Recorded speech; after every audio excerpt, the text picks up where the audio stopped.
भीम जय भीम जय भीम जय भीम जय भीम जय भीम जय जय जय जय जय भीम जय भीम जय भीम। नमस्कार, आप देख रहे हैं न्यूज इन मिरर। मैं हूं आपके साथ निशात्री और इस समय हम अंबेडकर चौक में हैं, जहां पे आप देख सकते हैं एससी यूथ यूनाइटेड फ्रंट की तरफ से जो डिमांड्स हैं वो सामने लेके आए हैं। और इस समय हम अंबेडकर चौक में हैं, आप देख सकते हैं कि यहाँ पर जय भीम के जो है नारे भी लगाए जा रहे हैं और इनकी तरफ से ये साफ तौर पर डिमांड्स को लेकर जो है वो प्रेस किया जाता है। इनसे ही बात करते हैं, जानने की कोशिश करते हैं कि क्या कुछ इनकी डिमांड्स है। सर, जिस तरीके से आप प्रोटेस्ट कर रहे हैं, क्या कुछ डिमांड है आपकी? मैडम, आज का जो प्रोटेस्ट है ये पीसफुल प्रोटेस्ट रखा गया है। एक दो हमारी ये डिमांड है कि 15% जो रिजर्वेशन है वो JNK में लागू की जाए। दूसरा हमारा ये है कि SRO 294 को बाहर रखा जाए और जो भी कास्ट सर्टिफिकेट के लिए फाइलें दफ्तरों में हैं पड़ी हुई उनको इमीडिएट डिस्पोज ऑफ करके सर्टिफिकेट इशू किया जाए। और तीसरा मैम, एक जो देखा जा रहा है कि कास्ट बेस्ड एट्रोसिटीज बढ़ रही हैं, उनको रोकने के लिए जल्द से जल्द सरकार अपना कोई ठोस कदम उठाए। सर, यहाँ पे ये भी देखने को मिल रहा है कि दलितों पर जो है अत्याचार बढ़ते जा रहे हैं। अगर हम कुछ दिन पहले की बात करें तो जिस तरीके से राजस्थान में एक घटना हुई थी जहाँ पे एक दलित बच्चे पर उनकी टीचर ही द्वारा सिर्फ महज एक मटके से पानी पीने पर जो है वो इस तरीके का क्या कहेंगे इस पर? हम कंडेम्ड करते हैं ऐसी घटना जो नहीं होनी चाहिए।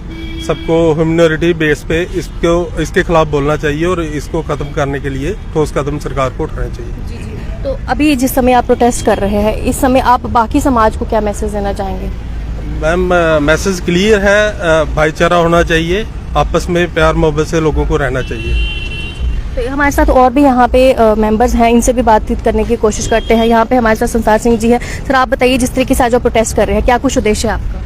ये देखिए, उद्देश्य जिस तरीके से आरक्षण को ख़त्म किया जा रहा है वो एक बड़ा मुद्दा है, गंभीर मुद्दा है। और भारत के अंदर जिस तरीके से एट्रोसिटी, जिस तरीके से जातिवाद पनप रहा है, कहने को ये कहा जा रहा है कि भारत के अंदर जातिवाद नहीं है।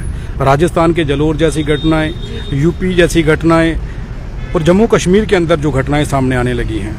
370 टूटने के पहले जम्मू कश्मीर के हालात कुछ और थे। जैसे ही 370 को निरस्त किया गया, ख़त्म किया गया, उसके बाद जम्मू कश्मीर के हालात ख़राब हुए हैं। और जम्मू कश्मीर के अंदर एट्रोसिटी एक्ट जब से लागू हुआ है उसके बाद एट्रोसिटी की घटनाएं लगातार बढ़ना शुरू हो गई हैं।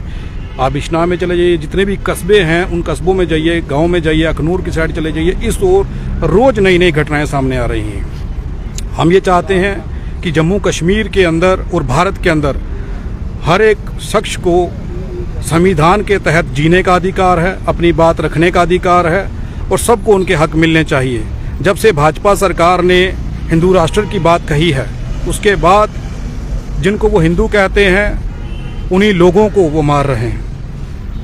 भाजपा की सरकार बनने के बाद ये कहा गया था कि 2014 के बाद हिंदू खतरे में आ गया। मैं सरकार से ये पूछना चाहता हूँ कि भारत के अंदर पहले भी सरकारें रही हैं, मुगल शासन में हिंदू खतरे में नहीं आया, लेकिन 2014 के बाद खतरे में आ गया। और खतरे में आने का कारण सिर्फ यही है कि जातिवाद को बढ़ावा दिया गया। भाजपा की एक महिला ने आदिवासी, उसके घर में काम करने वाली महिला को जिस तरीके से मारा, ये घटना आप सबने देखी होगी। उसे गरम कड़छियाँ लगाई गई, उसे वो गंदी और बर्बरता उससे की गई कि हम बयान नहीं कर सकते। तो मैं ये कहना चाहता हूँ भाजपा के नेताओं को, भाजपा सरकार को कि भारत को भारत रहने दो, इसके हालात खराब मत करो। अगर ये 85% लोग जाग गए तो इनकी सरकार और ऐसी मानसिकता रखने वाले लोगों के लिए बुरे हालात बन सकते हैं। तो अगर आने वाले समय में जिस तरीके से आप प्रोटेस्ट कर रहे हैं, अगर सरकार इस पर ध्यान नहीं देती तो आने वाले समय में आप क्या कुछ करें? हमें कुछ करने की ज़रूरत नहीं होगी। संविधान इन सबको इनके किए का दंड देगा। चाहे देश के प्रधानमंत्री हों, चाहे कोई भी नेता हो, जो भी संविधान को तोड़ने की या संविधान की उल्लंघना करने की कोशिश करेगा, कानून अंबेडकर साहब द्वारा जो कानून बनाया गया, जो संविधान लिखा गया है, जो भी उसकी उल्लंघना करता है आज नहीं कल उसे सज़ा मिलती है।